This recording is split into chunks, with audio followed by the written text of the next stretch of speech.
Bienvenue dans Smart Bourse, votre double dose quotidienne de marché en direct sur Bismart. Chaque jour à la mi-journée, 12h30, 13h. Et en fin d'après-midi, la grande édition pendant une heure à partir de 17h. Au sommaire de cette édition de la mi-journée, des marchés qui rebondissent aujourd'hui en Europe. À mi-séance, les indices reprennent entre 0,5 et 1%, avec notamment le secteur bancaire qui prend le relais et qui permet au CAC 40 à Paris de progresser de 0,8% à plus de 6500 points. Le secteur bancaire en soutien. On notera également le secteur de la tech en Europe qui tient plutôt bien après le décrochage assez violent du Nasdaq hier soir. La tech américaine qui a été secouée par la remontée des taux longs aux États-Unis et puis s'est ajoutée également la panne mondiale des services de Facebook qui a sans doute encore un peu amplifié le mouvement de baisse sur la tech américaine. La tech européenne, je le rappelle, donc tient plutôt bien aujourd'hui et il faudra que la tech tienne encore quelques temps en Europe puisque OVH arrive sur le marché parisien. Ça y est, on a le calendrier précis de l'introduction en bourse du spécialiste des services informatiques et du cloud. OVH sera coté sous forme de promesse à partir du 15 octobre sur le marché d'Euronext à Paris. Le groupe veut lever 350 millions d'euros. La valorisation fait ressortir une capitalisation boursière estimée entre 3,5 et 3,7 milliards d'euros. OVH qui estime son chiffre d'affaires 2021 à 663 millions d'euros pour une marge d'EBITDA qui sera comprise entre 30 et 40%. Et puis on parlera de l'inflation, bien sûr, ça reste un sujet dominant sur les marchés, un facteur de risque pour les investisseurs. On en parlera avec la responsable des études et de la stratégie de CPR Asset Management dans un instant. Et puis on parlera gestion flexible. Qu'est-ce que la gestion flexible, Toujours intéressant de redéfinir peut-être ce monde des fonds flexibles avec plusieurs centaines de fonds disponibles sur la place parisienne et sur la place européenne. On en parlera avec les équipes de Vatel Capital à travers notamment le fonds flexible maison, le fonds Vatel Flexible. Et c'est Jean-Michel Icre, directeur d'investissement chez Vatel Capital, qui sera avec nous en plateau dans cette demi-heure.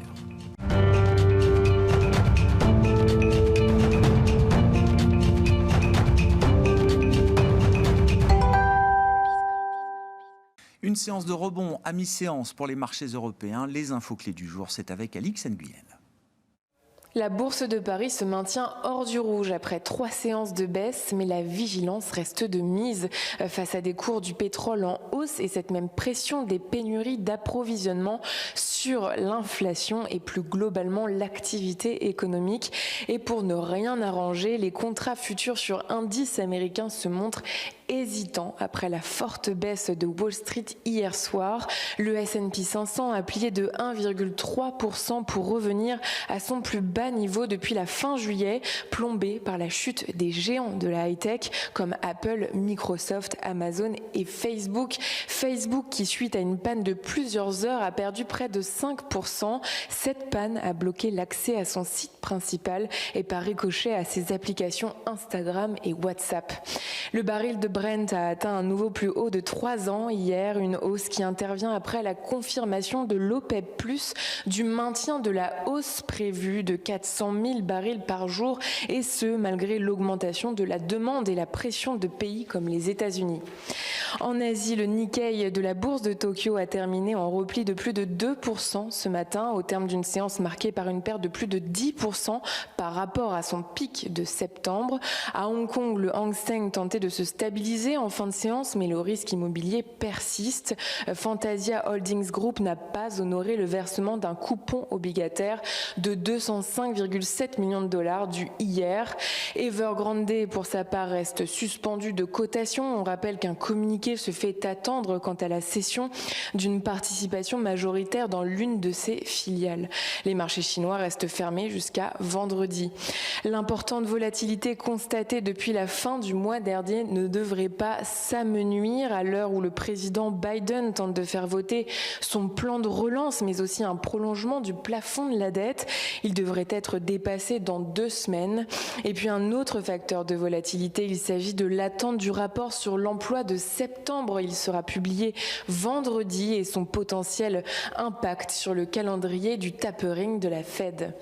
Une statistique nous parvient aujourd'hui, celle de la croissance du secteur privé de la zone euro, et elle ralentit ralenti pour un deuxième mois consécutif. Les pénuries de matières premières ont entaché l'activité des fabricants.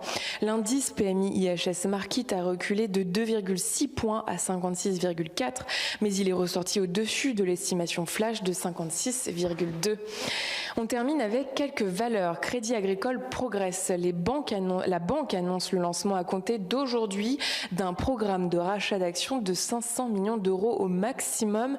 Une annonce conforme aux annonces faites lors de la publication des résultats semestriels du groupe. BNP Paribas et Société Générale progressent aussi. Le groupe de prêt-à-porter SMCP bondit. Européenne Topsoe, filiale de Shandong Ruyi, le principal actionnaire du groupe, a fait défaut sur le paiement de son emprunt émis en 2018 de 250 millions d'euros. Rebondissement qui confirme la thèse d'un changement de propriétaire du groupe. Tendance, mon ami, c'est avec Alix Nguyen chaque jour dans Smart Bourse à 12h30 et 17h sur Bismart.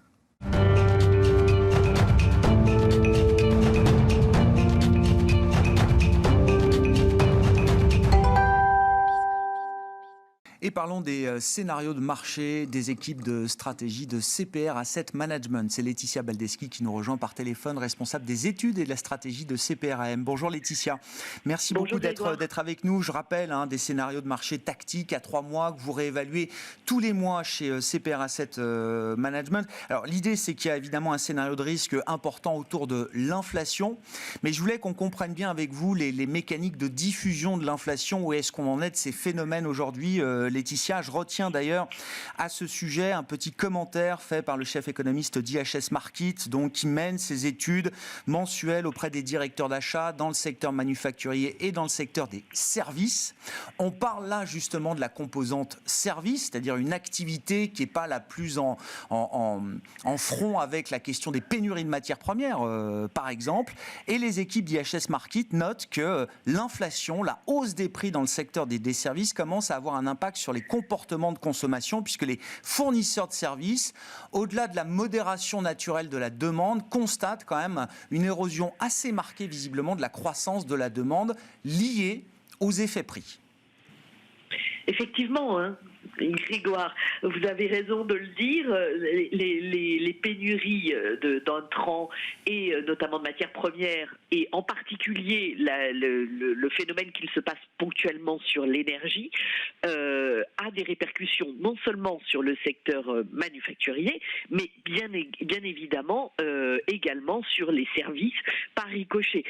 Il est clair que lorsque l'on vous annonce des hausses de tarifs du gaz réglementé, comme on a pu en entendre depuis quelques semaines un peu partout en Europe, aussi importantes qu'elles ont été annoncées, et bien cela a un impact immédiat sur le pouvoir d'achat des ménages, qui répercute sur la consommation, qui n'est pas, je dirais, essentielle dans leur panier de consommation classique, et donc on a un effet sur la demande adressée aux entreprises du secteur des services.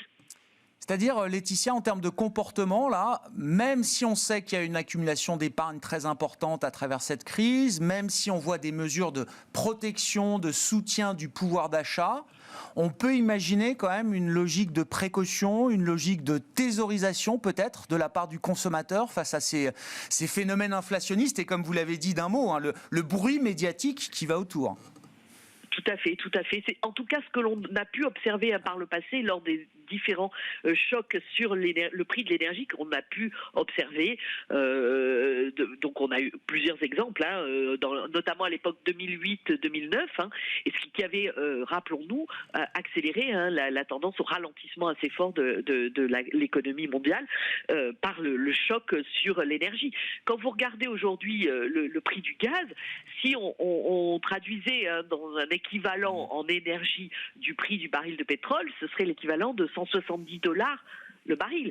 On se rappelle qu'en 2008-2009, le pic était à $144 de mémoire, me semble-t-il. Donc, vous voyez qu'on est sur un choc extrême, avec une dépendance au gaz qui a été accélérée par toutes les premières mesures de transition climatique que l'on a mis en place un peu partout. Donc, on a cette problématique sur le gaz. on a évidemment un cumul d'effets de chocs négatifs, je dirais, en termes de niveau de stock qui était très bas, en termes de géopolitique. On voit bien qu'il y a un petit peu de tension côté algérien, côté russe, et qui diminue les approvisionnements de l'Europe notamment. Et donc tout ceci, plus le vent qu'il manque au Royaume-Uni pour approvisionner l'énergie à base d'éoliennes, eh bien on se retrouve avec une vraie problématique, une crise énergétique qui touche l'Europe, mais qui touche le monde aussi. On a pu le voir en Chine au mois de septembre. Le rebond attendu dans les PMI n'était pas présent. Pourquoi? Et ça, c'était très bien mis en avant dans les commentaires des enquêtes, parce qu'il y avait ce problème de pénurie de courant dans beaucoup d'entreprises. Les entreprises, les fournisseurs d'énergie, d'électricité, ayant coupé leur activité plutôt que de produire à perte, puisque le prix de l'électricité est réglementé en Chine. Pour autant, en termes de scénario de marché, Laetitia, vous continuez de croire que le scénario central, à 60% pour les 3 prochains mois, reste celui d'une normalisation graduelle. Pourquoi est-ce que le scénario d'inflation reste un scénario de risque important, toutefois, à 25%, mais pourquoi est-ce que vous restez dans l'idée principale, quand même, que la normalisation se fera de manière graduelle et, j'ai envie de dire, presque ordonnée ? Mais écoutez, c'est pour le moment, effectivement, notre scénario central, à 60% de probabilité d'occurrence, comme vous le rappeliez. Pourquoi ? Parce que on a le sentiment que cette crise énergétique, elle est ponctuelle. Comme je le disais, elle fait référence à beaucoup de phénomènes concomitants, mais selon les projections, elle devrait prendre fin, en tout cas s'atténuer très nettement, au deuxième trimestre 2022. Donc on continue de penser que c'est quelque chose de transitoire, sachant qu'il y a beaucoup d'épargne, comme vous l'aviez mentionné précédemment, de précautions qui issues de la crise, et qu'il y a toujours cette demande assez forte un peu partout.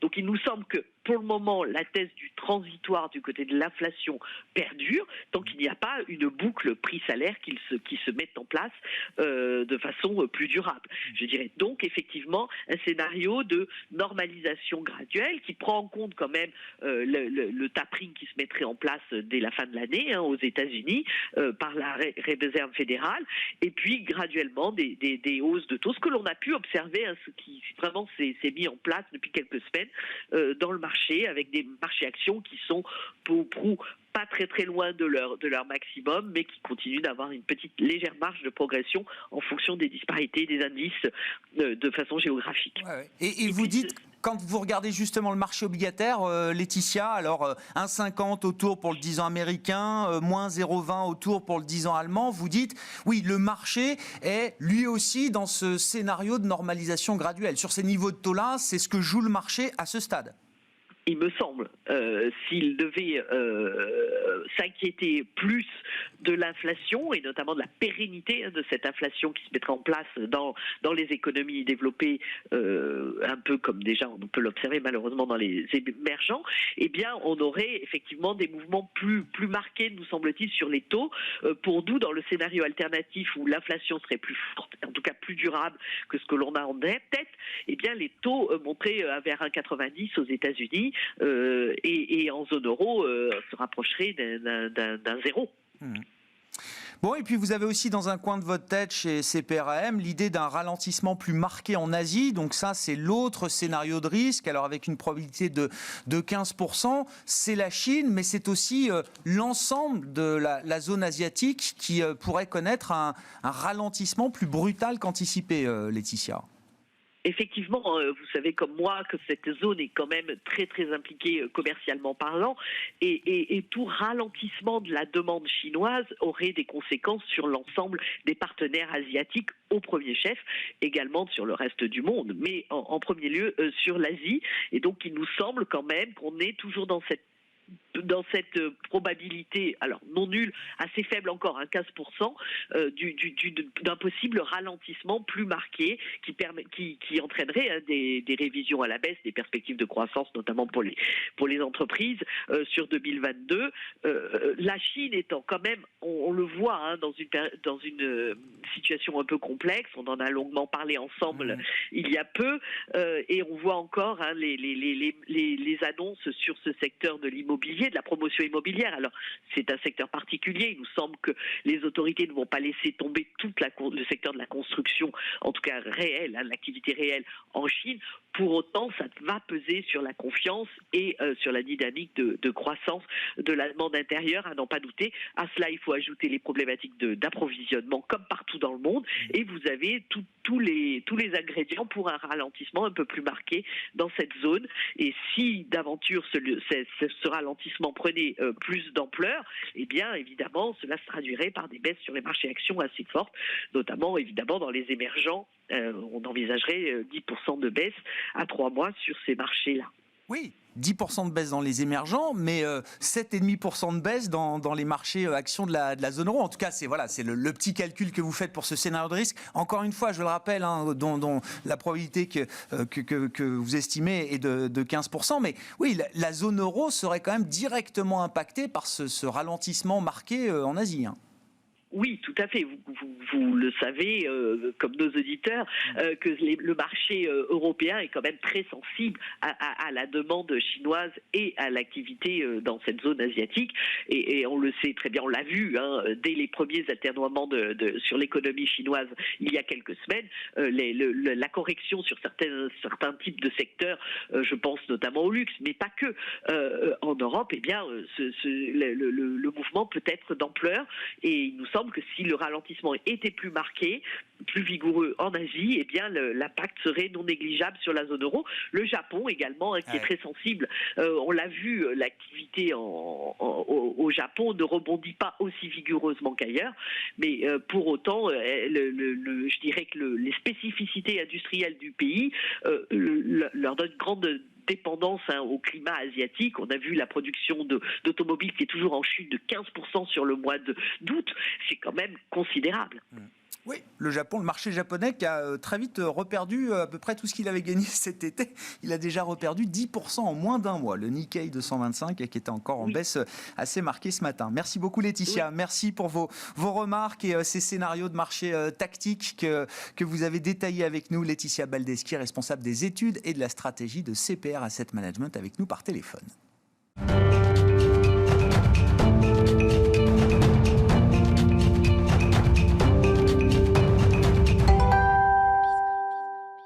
Et on parle à présent de stratégie d'investissement et de gestion flexible, plus précisément avec Jean-Michel Icre, à mes côtés en plateau, directeur d'investissement chez Vatel Capital. Bonjour Jean-Michel.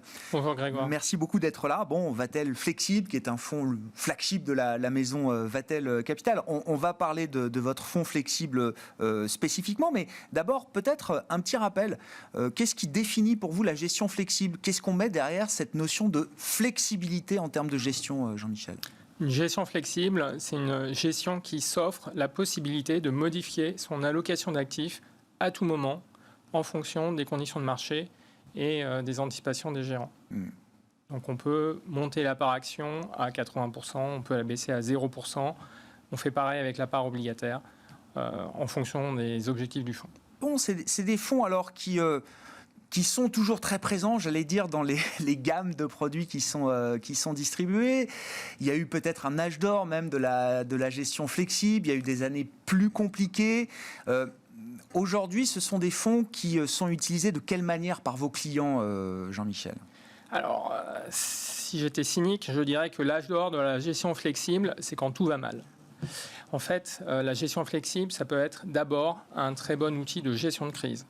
Puisque, et d'ailleurs, historiquement, les fonds de gestion flexible sont apparus après le crack des années 2000 et ils ont encore renforcé leur présence après le deuxième crack en 2007-2008. Pourquoi ? Parce qu'en fait, on a toute une partie des épargnants qui sont bloqués, qui sont souvent loqués dans des profils de gestion où on leur dit « Ah ben voilà, vous êtes jeune et vous êtes dynamique, donc vous aurez droit à 80% d'actions. » Et quand les marchés actions se cassent la figure, eh bien, l'allocation reste fixe et donc les investisseurs subissent des moyennes à la baisse qui creusent leurs pertes.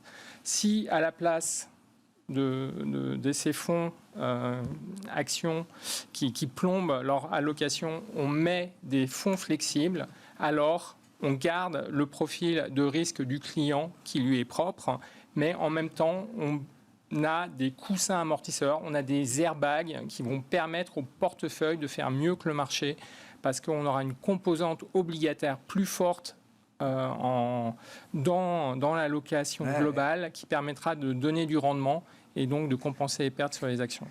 Ouais, donc c'est des outils de gestion de crise, c'est ça ce qu'il faut comprendre. Voilà, donc c'est d'abord un outil de gestion de crise et c'est aussi un outil de gestion très utile quand on a peu de visibilité sur le marché, puisque on est justement on est flexible, donc on sait qu'on va pouvoir aller dans un sens ou dans l'autre en fonction des événements. Donc garder en fond de portefeuille quelques fonds flexibles, c'est aussi une bonne idée.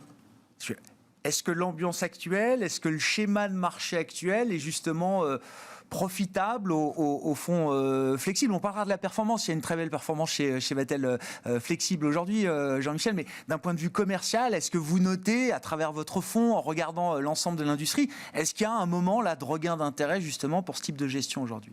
Alors on a effectivement des demandes pour notre fonds qui montrent que peut-être que le moment est propice pour retourner sur de la gestion flexible. L'an dernier, en fait, on a vu il y a eu une très forte chute, il y a eu une très forte remontée.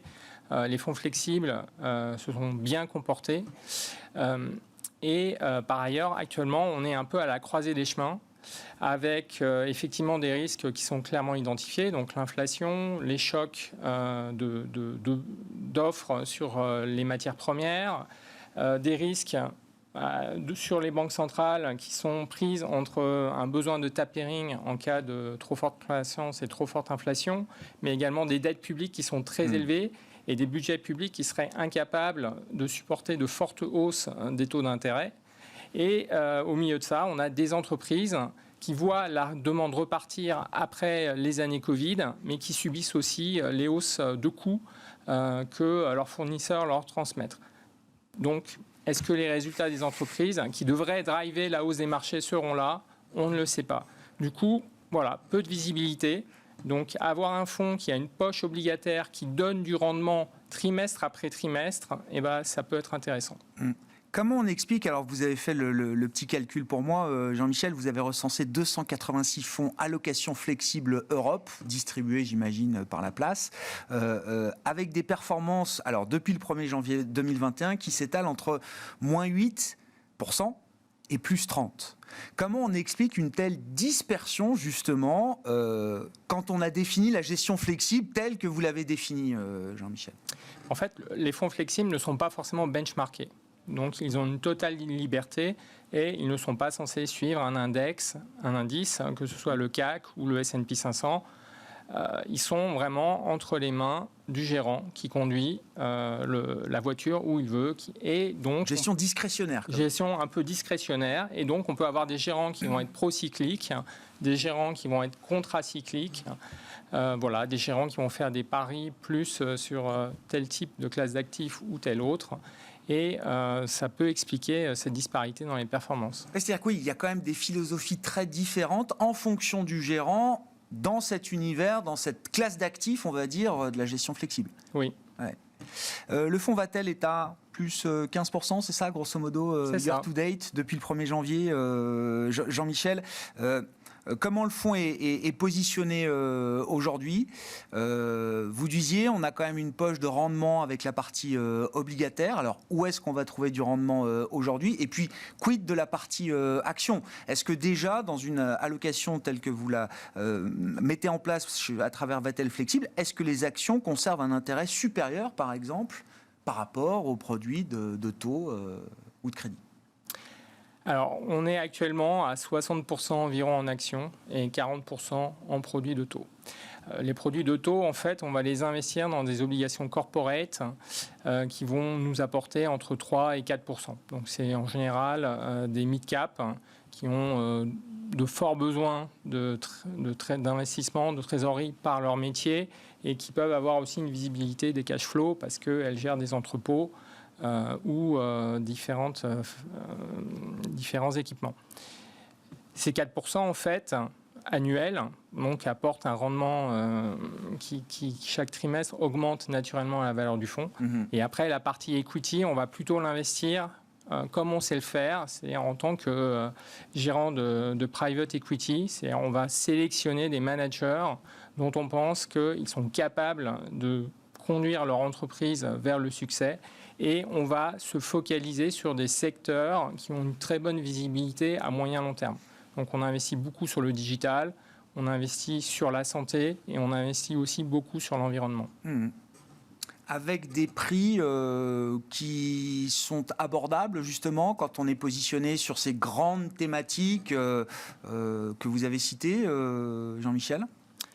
Alors on aime bien rentrer dans des valeurs qui ne sont pas trop surévaluées. Maintenant, la qualité a un prix et lorsqu'on rentre dans une valeur, on va souvent la garder sur le long terme. Donc si après les prix augmentent, ce sera tout bénéfice pour les porteurs de parts du fonds.